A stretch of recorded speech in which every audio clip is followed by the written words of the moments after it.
शोकादि द्वंद्वों से परे, विमत्सरः, ईर्ष्या रहित तथा सिद्धि और असिद्धि में समभाव वाला पुरुष कर्मों को करके भी नहीं बंधता। सिद्धि अर्थात जिसे पाना था वो अब भिन्न नहीं है और वो कभी विलग भी नहीं होगा, इसलिए असिद्धि का भी भय नहीं है। इस प्रकार सिद्धि और असिद्धि में समभाव वाला पुरुष कर्म करके भी नहीं बंधता। कौन सा कर्म वो करता है? वही नियत कर्म, यज्ञ की प्रक्रिया। इसी को दोहराते हुए कहते हैं,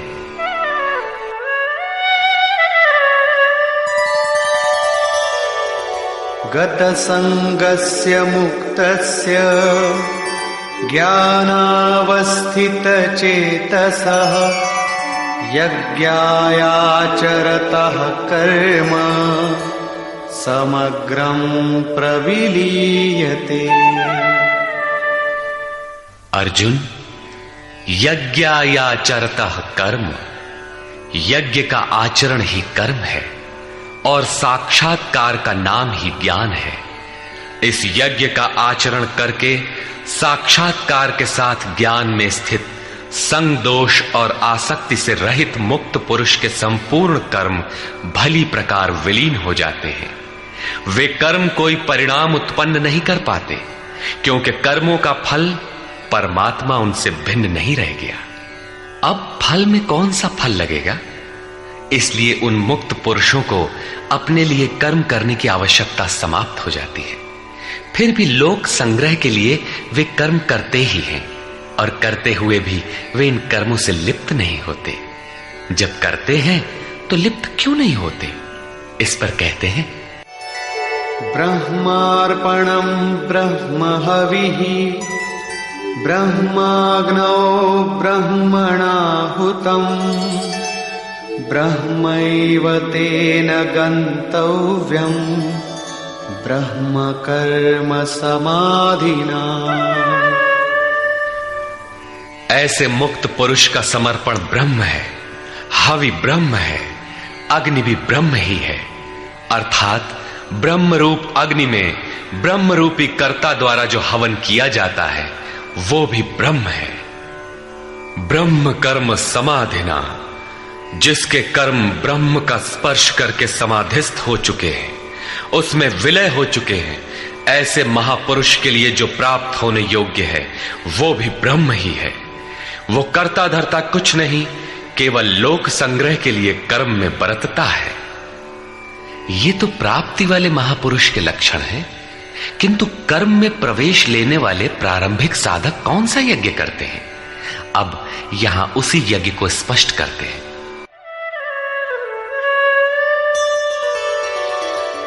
दैवमेवापरे यज्ञं योगिनः पर्युपासते ब्रह्माग्नावपरे यज्ञं यज्ञेनैवोपजुह्वति। गत श्लोक में योगेश्वर श्री कृष्ण ने परमात्म स्थित महापुरुषों के यज्ञ का निरूपण किया, किंतु दूसरे योगी जो अभी उस तत्व में स्थित नहीं हुए हैं, क्रिया में प्रवेश करने वाले हैं, वे आरंभ कहां से करें? इस पर कहते हैं कि दूसरे योगी लोग दैवम यज्ञम अर्थात दैवी संपद को अपने हृदय में बलवती बनाते हैं, जिसके लिए ब्रह्मा का निर्देश था कि इस यज्ञ द्वारा तुम लोग देवताओं की उन्नति करो। ज्यों ज्यों हृदय देश में दैवी संपद अर्जित होगी, वही तुम्हारी प्रगति होगी और क्रमशः परस्पर उन्नति करके परम श्रेय को प्राप्त करो। दैवी संपद को हृदय देश में बलवती बनाना प्रवेशिका श्रेणी के योगियों का यज्ञ है। वो दैवी संपद अध्याय 16 के आरंभिक 3 श्लोकों में वर्णित है। जो हैं तो सब में केवल महत्वपूर्ण कर्तव्य समझकर उनकी जागृति करें, उनमें लगे। इन्हीं को इंगित करते हुए योगेश्वर ने कहा कि अर्जुन, तू शोक मत कर, क्योंकि तू दैवी संपद को प्राप्त हुआ है। तू मुझ में निवास करेगा, मेरे ही शाश्वत स्वरूप को प्राप्त करेगा, क्योंकि ये दैवी संपद परम कल्याण के लिए ही है। और इसके विपरीत आसुरी संपद नीच और अधम योनियों का कारण है। इसी आसुरी संपत्ति का हवन होने लगता है। इसलिए ये यज्ञ है और यहीं से यज्ञ का आरंभ है। दूसरे योगी ब्रह्माग्नौ पर ब्रह्म परमात्म रूप अग्नि में यज्ञ के द्वारा ही यज्ञ का अनुष्ठान करते हैं। श्री कृष्ण ने आगे बताया कि इस शरीर में अधियज्ञ मैं हूं। यज्ञों का अधिष्ठाता अर्थात यज्ञ जिसमें विलय होते हैं वो पुरुष मैं हूं। श्री कृष्ण एक योगी थे, सद्गुरु थे। इस प्रकार दूसरे योगी जन ब्रह्म रूपी अग्नि में यज्ञ अर्थात यज्ञ स्वरूप सद्गुरु को उद्देश्य बनाकर यज्ञ का अनुष्ठान करते हैं। सारांशतः सद्गुरु के स्वरूप का ध्यान करते हैं। श्रोत्रादीनीन्द्रियाण्यन्ये संयमाग्निषु जुह्वति शब्दादीन् विषयानन्य इंद्रियाग्निषु जुह्वति। अन्य योगी जन श्रोत्रादिक अर्थात श्रोत्र, नेत्र, त्वचा, जिह्वा, नासिका सब इंद्रियों को संयम रूपी अग्नि में हवन करते हैं अर्थात इंद्रियों को विषयों से समेटकर संयत कर लेते हैं। यहां आग नहीं जलती। जैसे अग्नि में डालने से हर वस्तु भस्मसात हो जाती है, ठीक इसी प्रकार संयम ही एक अग्नि है जो इंद्रियों के संपूर्ण बहिर्मुखी प्रवाह को दग्ध कर देता है। दूसरे योगी लोग शब्दादिक अर्थात शब्द, स्पर्श, रूप, रस और गंध विषयों को इंद्रिय रूपी अग्नि में हवन कर देते हैं अर्थात उनका आशय बदलकर साधना परक बना लेते हैं। साधक को संसार में रहकर ही तो भजन करना है। सांसारिक लोगों के भले बुरे शब्द उससे टकराते ही रहते हैं। विषयोत्तेजक ऐसे शब्दों को सुनते ही साधक उनके आशय को योग, वैराग्य सहायक, वैराग्योत्तेजक भावों में बदलकर इंद्रिय रूपी अग्नि में हवन कर देते हैं। जैसे कि एक बार अर्जुन अपने चिंतन में रत था, अकस्मात उसके कर्ण कुहरों में संगीत लहरी झंझना उठी। उसने सिर उठाकर देखा तो उर्वशी खड़ी थी जो एक वेश्या थी। सभी उसके रूप पर मुग्ध हो झूम रहे थे, किंतु अर्जुन ने उसे स्नेहिल दृष्टि से मातृवत देखा। उस शब्द रूप से मिलने वाले विकार विलीन हो गए, इंद्रियों के अंतराल में ही समाहित हो गए। यहां इंद्रिय ही अग्नि है। अग्नि में डाली हुई वस्तु जैसे भस्मसात हो जाती है, उसी प्रकार आशय बदलकर इष्ट के अनुकूल ढाल लेने पर विषयोत्तेजक रूप, रस, गंध, स्पर्श और शब्द भी भस्म हो जाते हैं। साधक पर कुप्रभाव नहीं डाल पाते। साधक इन शब्दादिकों में रुचि नहीं लेता, इन्हें ग्रहण नहीं करता। इन श्लोकों में अपरे, अन्य शब्द एक ही साधक की ऊंची नीची अवस्थाएं हैं। एक ही यज्ञकर्ता का ऊंचा नीचा स्तर है, न कि अपरे अपरे कहने से कोई अलग अलग यज्ञ। सर्वाणि इंद्रियकर्माणि प्राणकर्माणि चापरे आत्मसंयमयोगाग्नौ जुह्वति ज्ञानदीपिते। अभी तक योगेश्वर ने जिस यज्ञ की चर्चा की उसमें क्रमशः दैवी संपत्ति को अर्जित किया जाता है। इंद्रियों की संपूर्ण चेष्टाओं का संयम किया जाता है। बलात् विषयोत्तेजक शब्दादिकों के टकराने पर भी उनका आशय बदलकर उनसे बचा जाता है। इससे उन्नत अवस्था होने पर दूसरे योगी जन संपूर्ण इंद्रियों की चेष्टाओं तथा प्राण के व्यापार को साक्षात्कार सहित ज्ञान से प्रकाशित परमात्म स्थिति रूपी योगाग्नि में हवन करते हैं। जब संयम की पकड़ आत्मा के साथ तद्रूप हो जाती है, प्राण और इंद्रियों का व्यापार भी शांत हो जाता है, उस समय विषयों को उद्दीप्त करने वाली और इष्ट में प्रवृत्ति दिलाने वाली दोनों धाराएं आत्मसात हो जाती हैं। परमात्मा में स्थिति मिल जाती है, यज्ञ का परिणाम निकल आता है। ये है यज्ञ की पराकाष्ठा। जिस परमात्मा को पाना था उसी में स्थिति आ गई तो शेष क्या रहा। पुनः योगेश्वर श्री कृष्ण यज्ञ को भली प्रकार समझाते हैं। द्रव्य यज्ञास्तपो यज्ञा योग यज्ञास्तथा परे स्वाध्याय ज्ञान यज्ञाश्च यतयः संशितव्रता। अनेक लोग द्रव्य यज्ञ करते हैं, अर्थात आत्मपथ में महापुरुषों की सेवा में पत्र पुष्प अर्पण करते हैं।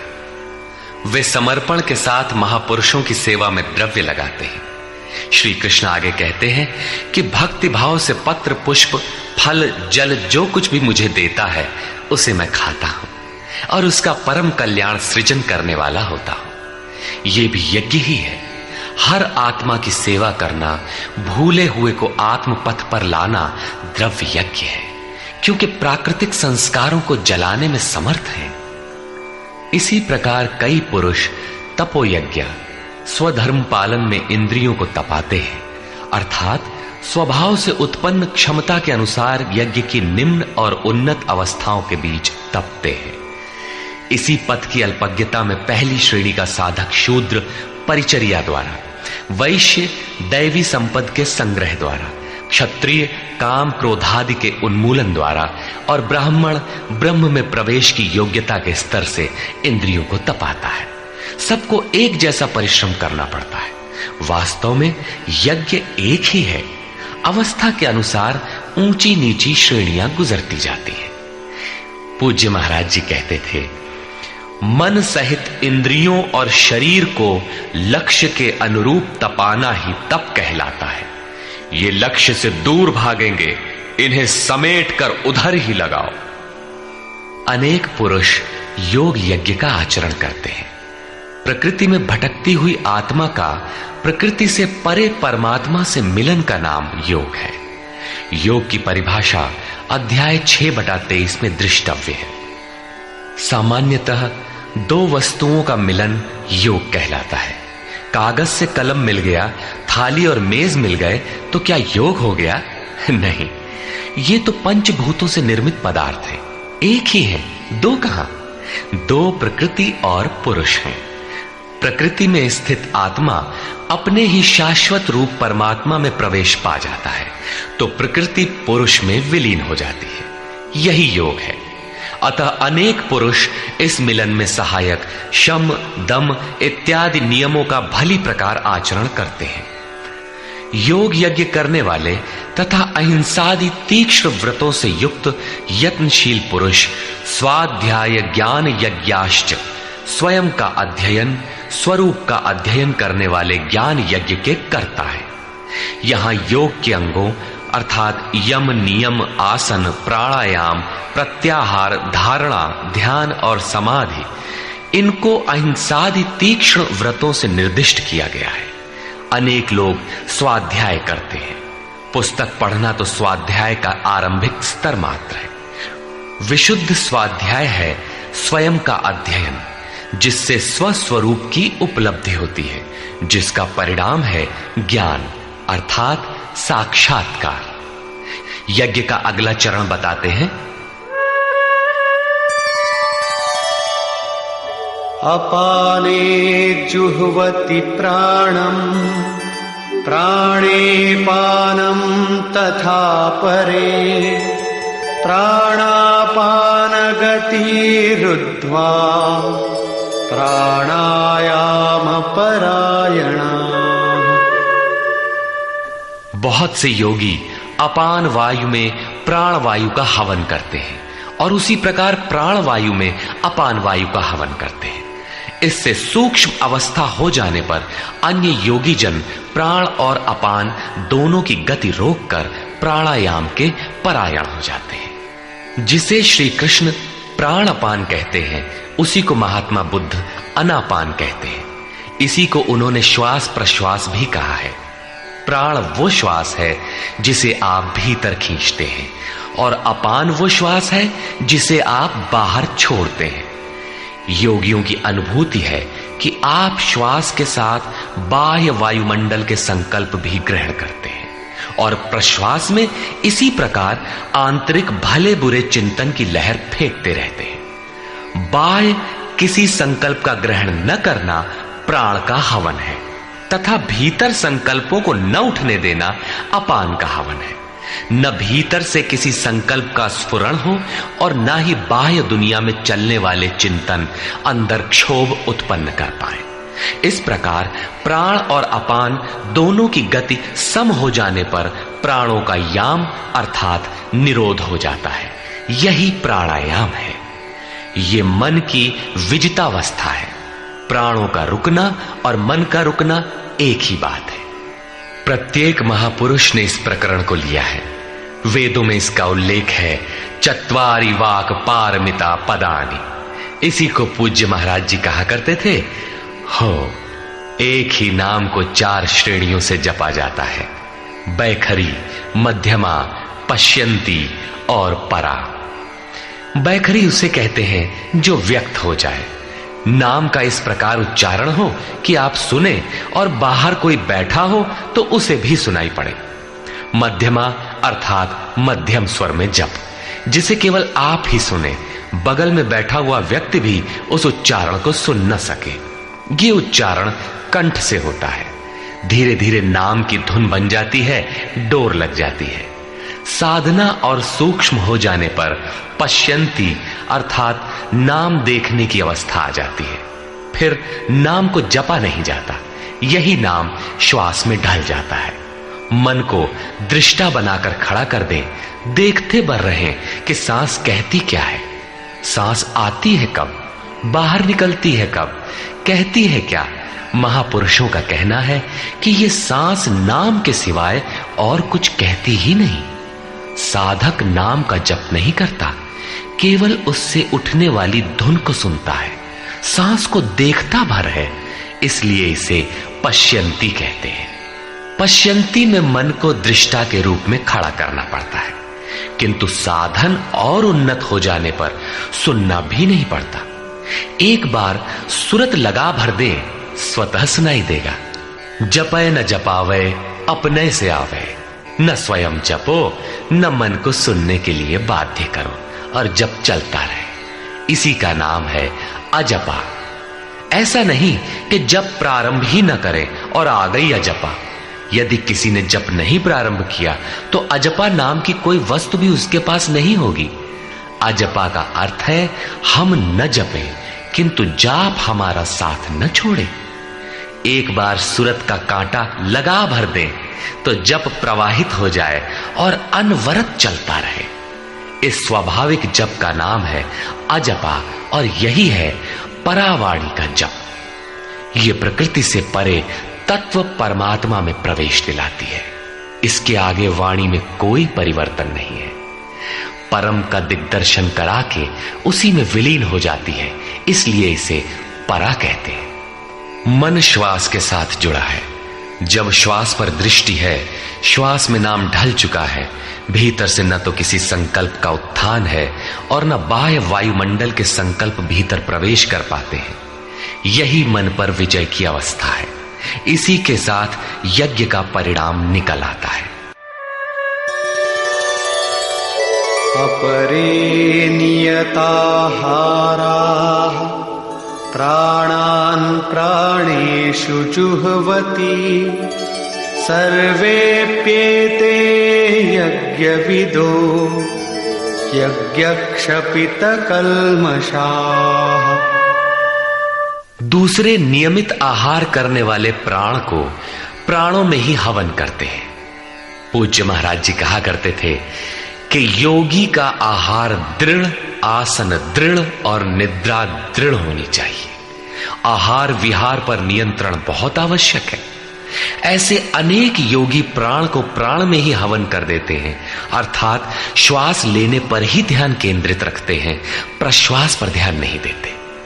सांस आई तो सुना ओम, पुनः सांस आई तो ओम सुनते रहें। इस प्रकार यज्ञों द्वारा नष्ट पाप वाले ये सभी पुरुष यज्ञ के जानकार हैं। इन निर्दिष्ट विधियों में से यदि कहीं से भी करते हैं तो वे सभी यज्ञ के ज्ञाता हैं। अब यज्ञ का परिणाम बताते हैं।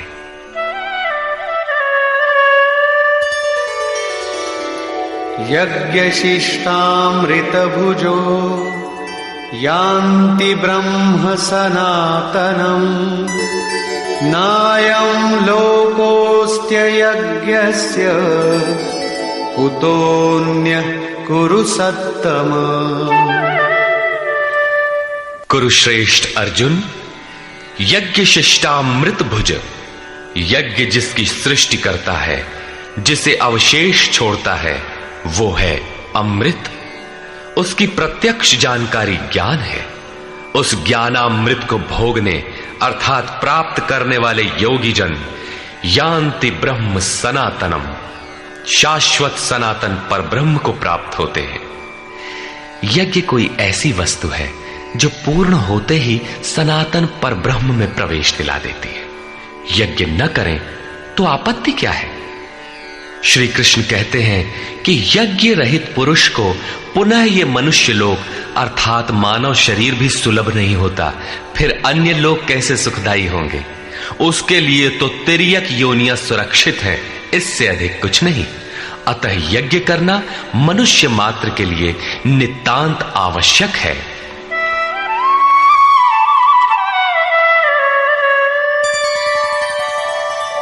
एवं बहुविधा यज्ञा वितता ब्रह्मणो मुखे कर्मजान् विद्धितान् सर्वान् एवं ज्ञात्वा विमोक्ष्यसे। इस प्रकार उपर्युक्त बहुत प्रकार के यज्ञ वेद की वाणी में कहे गए हैं, ब्रह्म के मुख से विस्तारित है। प्राप्ति के पश्चात महापुरुषों के शरीर को परब्रह्म धारण कर लेता है। ब्रह्म से अभिन्न अवस्था वाले उन महात्माओं की बुद्धि मात्र यंत्र होती है, उनके द्वारा वो ब्रह्म ही बोलता है। उसकी वाणी में इन यज्ञों का विस्तार किया गया है। इन सब यज्ञों को तू कर्मजान विद्धि, कर्म से उत्पन्न हुआ जान। यही पहले भी कहे आए हैं, यज्ञः कर्म समुद्भवः। उन्हें इस प्रकार क्रियात्मक चलकर जान लेने पर, जैसा अभी बताया था, यज्ञ करके जिनका पाप नष्ट हो चुका हो वही यज्ञ के यथार्थ ज्ञाता है। अतः अर्जुन, तू विमोक्ष्य से संसार बंधन से पूर्णतः छूट जाएगा। यहां योगेश्वर ने कर्म को स्पष्ट कर दिया। वो हरकत कर्म है जिससे उपर्युक्त यज्ञ पूर्ण होते हैं। अब यदि दैवी संपत्ति का अर्जन, सद्गुरु का ध्यान, इंद्रियों का संयम, श्वास का प्रश्वास में हवन, प्रश्वास का श्वास में हवन, प्राण अपान की गति का निरोध खेती करने से होता हो, व्यापार नौकरी या राजनीति करने से होता हो, तो आप करिए। यज्ञ तो ऐसी क्रिया है जो पूर्ण होते ही तत्क्षण परब्रह्म में प्रवेश दिला देती है। बाह्य किसी भी कार्य से आप तत्क्षण ब्रह्म में प्रवेश पा जाते हो तो कीजिए। वस्तुतः ये सब के सब यज्ञ चिंतन की अंतःक्रियाएं हैं, आराधना का चित्रण है जिससे आराध्य देव विदित होता है। यज्ञ उस आराध्य तक की दूरी तय करने की निर्धारित प्रक्रिया विशेष है। ये यज्ञ श्वास प्रश्वास, प्राणायाम इत्यादि जिस क्रिया से संपन्न होते हैं उस कार्य प्रणाली का नाम कर्म है। कर्म का शुद्ध अर्थ है आराधना, चिंतन। प्रायः लोग कहते हैं कि संसार में कुछ भी किया जाए हो गया कर्म, कामना से रहित होकर कुछ भी करते जाओ हो गया निष्काम कर्मयोग। कोई कहता है कि अधिक लाभ के लिए विदेशी वस्त्र बेचते हैं तो आप सकामी हैं, देश सेवा के लिए स्वदेशी बेचें तो हो गया निष्काम कर्मयोग। निष्ठापूर्वक नौकरी करें, हानि लाभ की चिंता से मुक्त होकर व्यापार करें, हो गया निष्काम कर्मयोग। जय पराजय की भावना से मुक्त होकर युद्ध करें, चुनाव लड़ें, हो गए निष्कर्मी। मरोगे तो मुक्ति हो जाएगी। वस्तुतः ऐसा कुछ भी नहीं है। योगेश्वर श्री कृष्ण ने स्पष्ट शब्दों में बताया कि इस निष्काम कर्म में निर्धारित क्रिया एक ही है, व्यवसायात्मिका बुद्धि रेकेह कुरु नंदन। अर्जुन, तू निर्धारित कर्म को कर, यज्ञ की प्रक्रिया ही कर्म है। यज्ञ क्या है? श्वास प्रश्वास का हवन, इंद्रियों का संयम, यज्ञ स्वरूप महापुरुष का ध्यान, प्राणायाम, प्राणों का निरोध। ये यज्ञ जिससे होने लगे उस क्रिया का नाम कर्म है। संपूर्ण गीता में एक भी श्लोक ऐसा नहीं है जो सांसारिक कार्य व्यापारों का समर्थन करता हो। प्रायः यज्ञ का नाम आने पर लोग बाहर एक यज्ञ वेदी बनाकर तिल जौ लेकर स्वाहा बोलते हुए हवन प्रारंभ कर देते हैं। ये एक धोखा है। द्रव्य यज्ञ दूसरा है जिसे श्री कृष्ण ने कई बार कहा, किंतु पशु बलि, वस्तुदाह इत्यादि से इसका कोई संबंध नहीं है।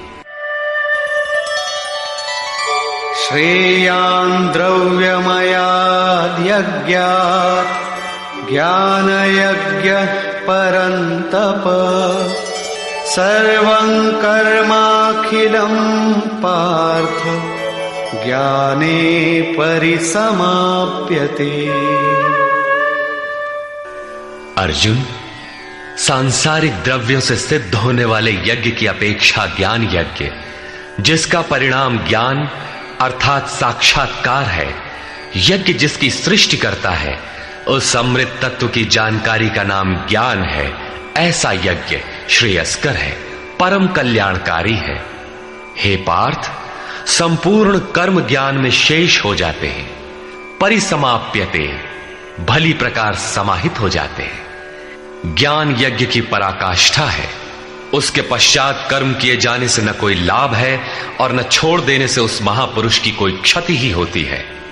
इस प्रकार भौतिक द्रव्यों से होने वाले यज्ञ भी यज्ञ है, किंतु उस यज्ञ की तुलना में जिसका परिणाम साक्षात्कार है, उस ज्ञान यज्ञ की अपेक्षा अत्यंत अल्प है। आप करोड़ का हवन करें, सैकड़ों यज्ञ वेदी बना लें, सतपथ पर द्रव्य लगावें, साधु संत महापुरुषों की सेवा में द्रव्य लगावें, किंतु इस ज्ञान यज्ञ की अपेक्षा अल्प है। वस्तुतः यज्ञ श्वास प्रश्वास का है, इंद्रियों के संयम का है, मन के निरोध का है, जैसा श्री कृष्ण अभी बता आए। इस यज्ञ को प्राप्त कहां किया जाए, उसकी विधि कहां से सीखें?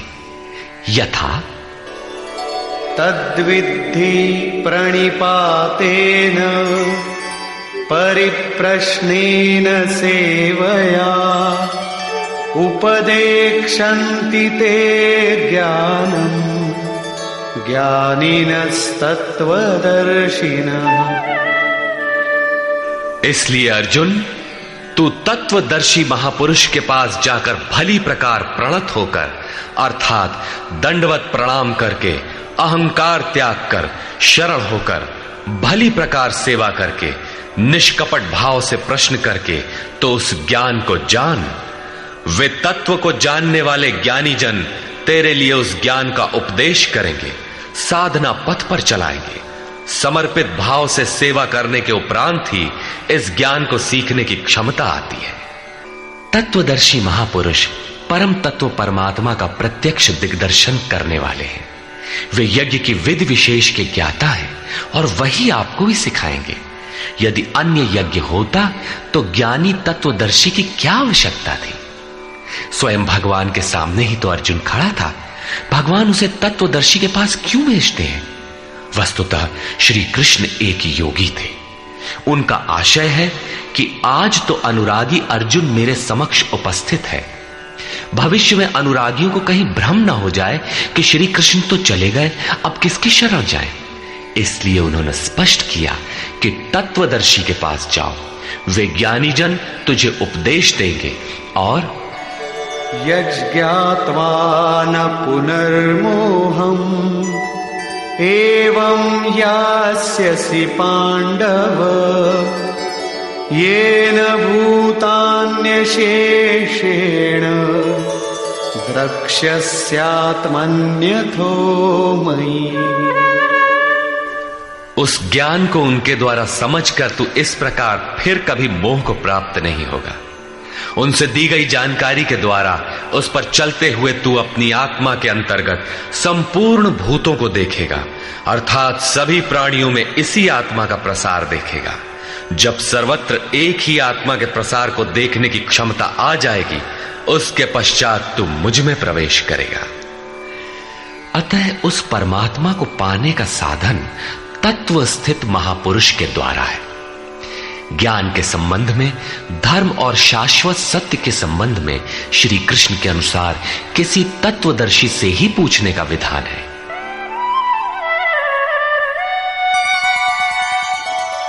अपि चेदसि पापेभ्यः सर्वेभ्यः पापकृत्तमः सर्वं ज्ञानप्लवेनैव वृजिनं संतरिष्यसि।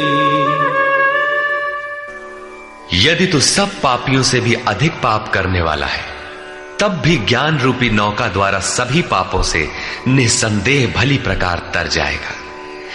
इसका आशय आप ये न लगा ले कि अधिक से अधिक पाप करके कभी भी तर जाएंगे।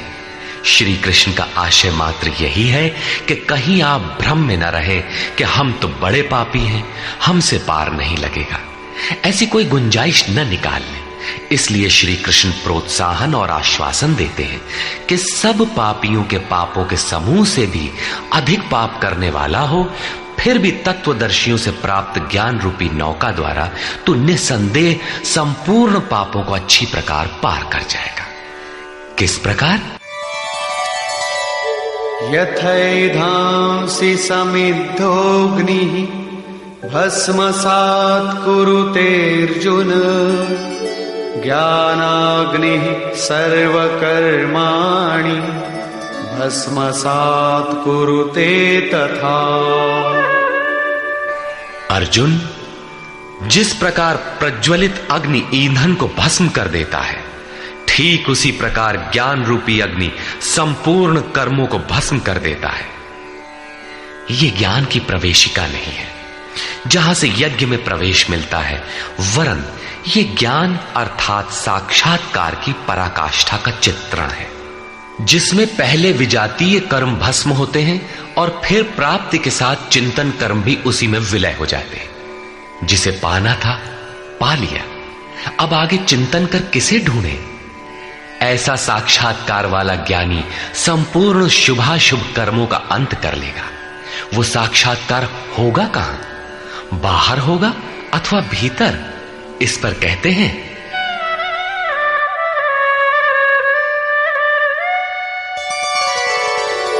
नहि ज्ञानेन सदृशं पवित्रमिह विद्यते तत्स्वयं योग संसिद्धः कालेनात्मनि विन्दति।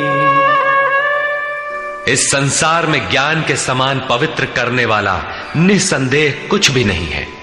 उस ज्ञान अर्थात साक्षात्कार को तू स्वयं, दूसरा नहीं, योग की परिपक्व अवस्था में, आरंभ में नहीं, अपनी आत्मा के अंतर्गत हृदय देश में ही अनुभव करेगा, बाहर नहीं। इस ज्ञान के लिए कौन सी योग्यताएं अपेक्षित हैं? योगेश्वर के ही शब्दों में, श्रद्धावान् लभते ज्ञानं तत्परः संयतेन्द्रियः ज्ञानं लब्ध्वा परां शान्तिम् अचिरेणाधिगच्छति। श्रद्धावान, तत्पर तथा संयतेंद्रिय पुरुष ही ज्ञान प्राप्त कर पाता है। भावपूर्वक जिज्ञासा नहीं है तो तत्वदर्शी की शरण जाने पर भी ज्ञान नहीं प्राप्त होता। केवल श्रद्धा ही पर्याप्त नहीं है। श्रद्धावान शिथिल प्रयत्न भी हो सकता है। अतः महापुरुष द्वारा निर्दिष्ट पथ पर तत्परता से अग्रसर होने की लगन आवश्यक है। इसके साथ ही संपूर्ण इंद्रियों का संयम अनिवार्य है। जो वासनाओं से विरत नहीं है उसके लिए साक्षात्कार अर्थात ज्ञान की प्राप्ति कठिन है। केवल श्रद्धावान आचरणरत संयतेंद्रिय पुरुष ही ज्ञान प्राप्त करता है। ज्ञान को प्राप्त कर वो तत्क्षण परम शांति को प्राप्त हो जाता है, जिसके पश्चात कुछ भी पाना शेष नहीं रहता। और जहां श्रद्धा नहीं है, अज्ञश्चा श्रद्धानश्च संशयात्मा विनश्यति नायं लोकोऽस्ति न परो न सुखं संशयात्मनः। अज्ञानी जो यज्ञ के विधि विशेष से अनभिज्ञ है एवं श्रद्धा रहित तथा संशय युक्त पुरुष इस परमार्थ पथ से भ्रष्ट हो जाता है। उनमें भी संशय युक्त पुरुष के लिए न तो सुख है, न पुनः मनुष्य शरीर है और न परमात्मा ही। अतः तत्वदर्शी महापुरुष के पास जाकर इस पथ के संशयों का निवारण कर लेना चाहिए, अन्यथा वे वस्तु का परिचय कभी नहीं पाएंगे। फिर पाता कौन है? योग संन्यस्त कर्माणं ज्ञान संचिन्न संशयम् आत्मवन्तं न कर्माणि निबध्नन्ति धनंजय। जिसके कर्म योग द्वारा भगवान में समाहित हो चुके हैं, जिसका संपूर्ण संशय परमात्मा की प्रत्यक्ष जानकारी द्वारा नष्ट हो गया है, परमात्मा से संयुक्त ऐसे पुरुष को कर्म नहीं बांधते। योग के द्वारा ही कर्मों का शमन होगा, ज्ञान से ही संशय नष्ट होगा। इसीलिए श्री कृष्ण कहते हैं, तस्मादज्ञान संभूतम् हृत्स्थं ज्ञानासिनात्मनः चित्वैनं संशयं योगम् आतिष्ठोत्तिष्ठ भारत। इसलिए भरतवंशी अर्जुन, तू योग में स्थित हो और अज्ञान से उत्पन्न हुए हृदय में स्थित अपने संशय को ज्ञान रूपी तलवार से काट युद्ध के लिए खड़ा हो। जब साक्षात्कार में बाधक संशय शत्रु मन के भीतर है तो बाहर कोई किसी से क्यों लड़ेगा? वस्तुतः जब आप चिंतन पथ पर अग्रसर होते हैं तब संशय से उत्पन्न बाह्य प्रवृत्तियां बाधा के रूप में स्वाभाविक है। ये शत्रु के रूप में भयंकर आक्रमण करती हैं। संयम के साथ यज्ञ की विधि विशेष का आचरण करते हुए इन विकारों का पार पाना ही युद्ध है, जिसका परिणाम परम शांति है। यही अंतिम विजय है, जिसके पीछे हार नहीं है। निष्कर्ष, इस अध्याय के आरंभ में योगेश्वर श्री कृष्ण ने कहा कि इस योग को आरंभ में मैंने सूर्य के प्रति कहा, सूर्य ने मनु से और मनु ने इक्ष्वाकु के प्रति कहा और उनसे राजर्षियों ने जाना। मैंने अथवा अव्यक्त स्थिति वाले ने कहा। महापुरुष भी अव्यक्त स्वरूप वाला ही है। शरीर तो उसके रहने का मकान मात्र है। ऐसे महापुरुष की वाणी में परमात्मा ही प्रवाहित होता है। ऐसे किसी महापुरुष से योग सूर्य द्वारा संचारित होता है। उस परम प्रकाश रूप का प्रसार सुरा के अंतराल में होता है, इसलिए सूर्य के प्रति कहा। श्वास में संचारित होकर वे संस्कार रूप में आ गए। सुरा में संचित रहने पर समय आने पर वही मन में संकल्प बनकर आ जाता है। उसकी महत्ता समझने पर मन में उस वाक्य के प्रति इच्छा जागृत होती है और योग कार्य रूप ले लेता है। क्रमशः उत्थान करते करते यह योग रिद्धियों सिद्धियों की राजर्षित्व श्रेणी तक पहुंचने पर नष्ट होने की स्थिति में जा पहुंचता है। किंतु जो प्रिय भक्त हैं, अनन्य सखा हैं, उसे महापुरुष ही संभाल लेते हैं। अर्जुन के प्रश्न करने पर कि आपका जन्म तो अब हुआ है, योगेश्वर श्री कृष्ण ने बताया, अव्यक्त, अविनाशी, अजन्मा और संपूर्ण भूतों में प्रवाहित होने पर भी आत्म माया योग प्रक्रिया द्वारा अपनी त्रिगुणमयी प्रकृति को वश में करके मैं प्रकट होता हूं। प्रकट होकर करते क्या है? साध्य वस्तुओं को परित्राण देने तथा जिनसे दूषित उत्पन्न होते हैं उनका विनाश करने के लिए, परम धर्म परमात्मा को स्थिर करने के लिए मैं आरंभ से पूर्ति पर्यंत पैदा होता हूं। मेरा वह जन्म और कर्म दिव्य है, उसे केवल तत्वदर्शी ही जान पाते हैं। भगवान का आविर्भाव तो कलियुग की अवस्था में ही हो जाता है। यदि सच्ची लगन हो किंतु आरंभिक साधक समझ ही नहीं पाता कि यह भगवान बोल रहे हैं या यूं ही संकेत मिल रहे हैं। आकाश से कौन बोलता है? महाराज जी बताते थे कि जब भगवान कृपा करते हैं, आत्मा से रथी हो जाते हैं, तो खंबे से, वृक्ष से, पत्ते से, शून्य से, हर स्थान से बोलते और संभालते हैं। उत्थान होते होते जब परम तत्व परमात्मा विदित हो जाए, तभी स्पर्श के साथ ही वो स्पष्ट समझ पाता है। इसलिए अर्जुन, मेरे उस स्वरूप को तत्वदर्शियों ने देखा और मुझे जानकर वे तत्क्षण मुझ में ही प्रविष्ट हो जाते हैं, जहां से पुनः आवागमन में नहीं आते। इस प्रकार उन्होंने भगवान के आविर्भाव की विधि को बताया कि वह किसी अनुरागी के हृदय में होता है, बाहर कदापि नहीं। श्री कृष्ण ने बताया, मुझे कर्म नहीं बांधते और इस स्तर से जो जानता है उसे भी कर्म नहीं बांधते। यही समझकर मुमुक्षु पुरुषों ने कर्म का आरंभ किया था कि उस स्तर से जानेंगे तो जैसे श्री कृष्ण, वैसा ही उस स्तर से जानने वाला वह पुरुष, और जान लेने पर वैसा ही वह मुमुक्ष अर्जुन। यह उपलब्धि निश्चित है यदि यज्ञ किया जाए। यज्ञ का स्वरूप बताया, यज्ञ का परिणाम परम तत्व परम शांति बताया। इस ज्ञान को पाया कहां जाए? इस पर किसी तत्वदर्शी के पास जाने और उन्हें विधियों से पेश आने को कहा, जिससे वे महापुरुष अनुकूल हो जाए। योगेश्वर ने स्पष्ट किया कि वह ज्ञान तू स्वयं आचरण करके पाएगा, दूसरे के आचरण से तुझे नहीं मिलेगा। वह भी योग की सिद्धि के काल में प्राप्त होगा, प्रारंभ में नहीं। वह ज्ञान अर्थात साक्षात्कार हृदय देश में होगा, बाहर नहीं। श्रद्धालु, तत्पर, संयतेंद्रिय एवं संशय रहित पुरुष ही इसे प्राप्त करता है। अतः हृदय में स्थित अपने संशय को वैराग्य की तलवार से काट। यह हृदय देश की लड़ाई है। बाह्य युद्ध से गीतोक्त युद्ध का कोई प्रयोजन नहीं है। इस अध्याय में योगेश्वर श्री कृष्ण ने मुख्य रूप से यज्ञ का स्वरूप स्पष्ट किया और बताया कि यज्ञ जिससे पूरा होता है उसे करने अर्थात कार्य प्रणाली का नाम कर्म है। कर्म को भली प्रकार इसी अध्याय में स्पष्ट किया।